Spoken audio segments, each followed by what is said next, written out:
অলকিটি বিডির পক্ষ থেকে আবারও সবাইকে স্বাগতম বন্ধুরা। সাপ্তাহিক চাকরির খবর যে পত্রিকাটা আসে, এটা আমি মাঝে মাঝে চেষ্টা করি আপনাদেরকে শুক্রবারে দেওয়ার জন্য। তো আসলে এটা শুক্রবারে পসিবল হয় না, দ্যাটস ওয়াই আজকে একদিন পরে নিয়ে আসলাম। বাট গতকাল কিন্তু আমি সাপ্তাহিক যে চাকরির ডাক পত্রিকাটা আছে সে সবার উদ্দেশ্যে কিন্তু দিয়েছিলাম। সো চিন্তার কোনো কারণ নাই। যাই হোক, এখন সাপ্তাহিক চাকরির খবর যে পত্রিকাটা আছে দেখতে পাচ্ছেন, লক্ষ বেকারের প্রিয় পত্রিকা, এটা নিয়ে আমি এখন আপনাদের সাথে বেসিক বিষয়গুলো আলোচনা করব। বাট বিস্তারিত আপনি পড়তে চাইলে ঠিক সেমভাবে পত্রিকাটা আপনার নামায় পড়তে পারবেন। এই পত্রিকার লিঙ্ক আমার ভিডিও ডিসক্রিপশন অলরেডি আমি দিয়ে দিয়েছি, ওইখান থেকে আপনারা পত্রিকার নামায়া নিজে থেকে পড়ুন।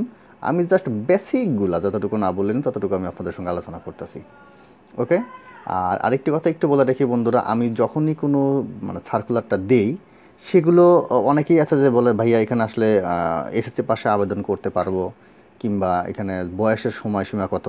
তো আমি সবসময় কিন্তু একটা কথা বলে থাকি, ভাই যে কোনো সার্কুলার আগে আপনাকে নিজে থেকে পড়তে হবে, তবে আপনি ব্যাপারটা বুঝতে পারবেন। কারণ আমি যদি আপনাকে একদম ফার্স্ট টু লাস্ট বলে দিই, তাহলে আমার একটা নর্মাল একটা সার্কুলারের ভিডিও হবে কমপক্ষে 10 মিনিট, যেটা মোটেও ভালো লাগে, মানে এটা এটা মানায় না ভাই। তো আপনারা সার্কুলারটা নিজে থেকে আগে পড়বেন, পড়লেই বুঝতে পারবেন যে এখানে আপনার যোগ্যতা আছে কি না, লাস্ট ডেট কবে, কত তারিখে, ইত্যাদি ইত্যাদি সব কিছুই বুঝতে পারবেন। এরপরে যদি কোনো কিছু না পারেন তখন আমাকে একটু কমেন্টে জানান, আমি চেষ্টা করবো আপনাদেরকে অ্যান্সার দেওয়ার জন্য।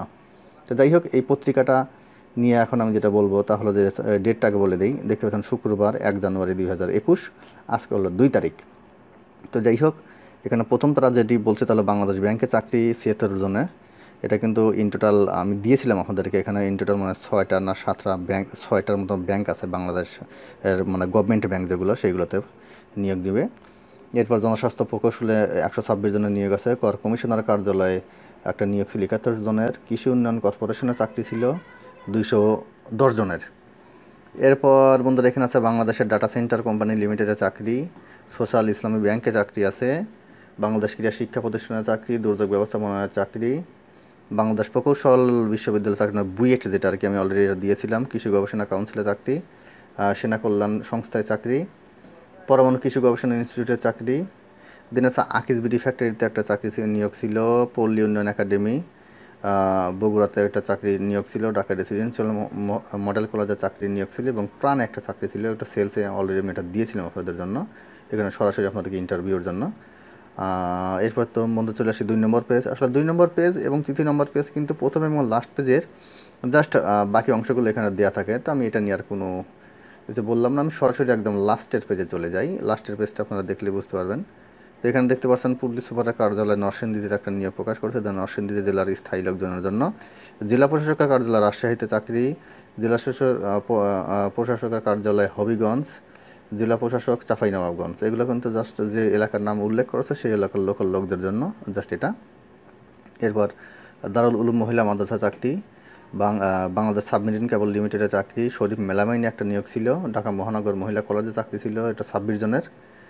এরপরে রুরাল রিকনস্ট্রাকশন ফাউন্ডেশনের চাকরি ছিল 577 জনের। দেন চট্টগ্রাম মেট্রোপলিটন পুলিশ হেডকোয়ার্টারে চাকরি। এরপর Lakshmipur national ideal school and college. Lastly বন্ধুরা এখানে প্রাণে আরেকটা নিয়োগ ছিল, এটা ড্রাইভার নিয়োগ করবে তারা, বেশ কয়েকজন লোক ছিল এখানে। জাস্ট 8ম শ্রেণীর পাশে কিন্তু আবেদনের অপশন ছিল প্রাণে। তো বন্ধুরা আমি একটা কথা বলে নিই, তাহলে ডিসেম্বরে আসলে তেমন কোনো সার্কুলার প্রকাশ হয় নাই, যেটা তারা যে এখানে উল্লেখ করবে তেমন উল্লেখযোগ্য কিছু নাই। বাট যতগুলো পারছে ছিল ততগুলো তারা এখানে অলরেডি মেনশন করে দিছে। সো বাকি বিষয়গুলো আপনারা একটু জাস্ট পত্রিকাটায় নামানোর পরে একটু নিজে থেকে পড়েন, পড়লে সব কিছু বুঝতে পারবেন। সবাই ভালো থাকবেন, সবাইকে অসংখ্য ধন্যবাদ।